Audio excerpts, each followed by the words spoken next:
Yo, so here we are, 17.1, first open workout for 2017. So you guys have been sweating your balls off, so don't worry about it. Here we are, we're going to try and help you. Snatches and burpee box jump overs. Yeah, so just looking at the burpee box jump over from a gymnastic perspective, trying to give you guys some efficiency tips and tools. Right, so one of the things that you can look at is trying to not overcook your jump or overcook your burpee. And what I mean by that is applying too much to the action. So either jumping too high and really throwing yourself into the burpee, and then also landing hard in the box, right? So overcooking can mean a whole bunch of things, but it's really giving way more than what is needed to perform the action effectively, right? So if I looked at an example of overcooking, it would be something like this. I throw myself down into the floor, jump up and land hard, shoot right over, right? That's not really so efficient when it comes down to energy conservation, especially in a workout like this where you're going back to the same repetitive motion again and again, right? So what we look for is something that's a bit more rhythmic, trying to keep your position as we go along. So a couple ways to figure this out is what is the best tempo for you, and then sticking to that tempo as you go through the work. So a couple of you guys might be using the step back in your burpee, so one leg then the other leg, and that's completely fine. A little bit slower, you'll conserve a bit more energy that way. But that being said, a little bit more time under tension, so you know there's another aspect to that regarding muscular fatigue, especially as it carries over into the snatches. But it might be a good way to go overall because it's not as powerful, not as exerting while you're doing it, right? So the one-legged step back kind of looks like this. I'm going to give my camera just a little bit of an adjustment. Right, so here we are, ready for the burpee. And if you step back, down, and then up, step, you can do your burpee like that, right? So again, if I was here for my burpee, I'd sit down, place the hand, step, press up, step, right? So again, more time under tension on the upper body, but far less work and exertion from the jumping up and down. The other variation of burpee, my favorite, bend the knees, okay? Almost like some coaches call it a granddad squat.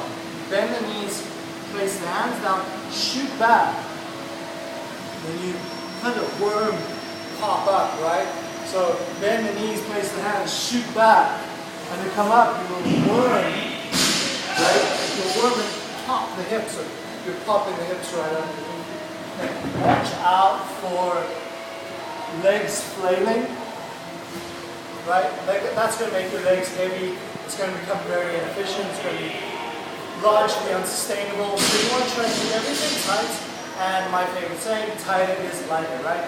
So the more connected you are, the better it's going to be, the more efficient you're going to be. So hands down, shoot back, and then pop, and shoot. Okay? So then that's that, looking at that from the burpee. Right? But now we got to approach it burpee into the box jump over. So where we're at a benefit is the fact that you don't need to lock out the hips on the top of the box jump over. You can just jump straight over, right? And that's hugely beneficial because you don't have to spend extra time trying to focus on this extension, right? But what we need to watch out for is, again, this idea of overcooking is jumping too high, landing too hard. You want to be as efficient and soft with the movement as possible. So once you come out of your burpee, you load up, right? And now it's not up and down. You want to be skidding across this thing as much as you can. So tapping and popping, right? That would be hugely beneficial. Then you kind of tap and go over, right? So tapping, popping, right? So looking at something like that, the lighter the landing, the more efficient you are because you're not expending so much energy, right? So it means the lighter the landing, the less energy being put into the box also means the less amount of shock coming back up into the body. So you're going to be largely more efficient in that regard. Okay. The other thing is turning in midair. I find turning in midair can sometimes be a little bit disconcerting. It can sometimes throw me off. So that's not really one of my favorite ways to do things, but that's entirely up to you. If you are turning in midair, I'm going to go to the other side, so you're going to see me disappear for a moment.